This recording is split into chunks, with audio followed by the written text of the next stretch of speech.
আমি আজকে একটা পুরনো চ্যাট পড়ছিলাম, ঠিক আছে?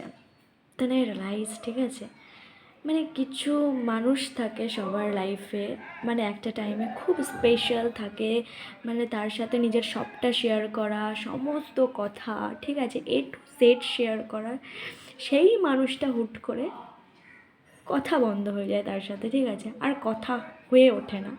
ও কোনো কারণবশত হতে পারে, বাট হয়ে ওঠে না। তখন এটা ভাবি, মানে একটু হলেও খারাপ লাগে যে এই সেই পার্সনটা ছিল, এই সেই মানুষটা ছিল যার সাথে একটা টাইমে ভরে ভরে কথা বলতাম, সমস্তটা শেয়ার করতাম, কত ভালো লাগতো, বাট এখন আর কথা হয় না।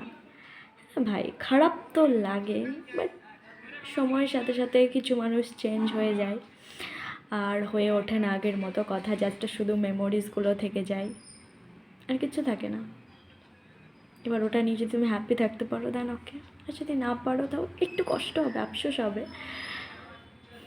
মনে হবে যার কথা বলবো না কারোর সাথে।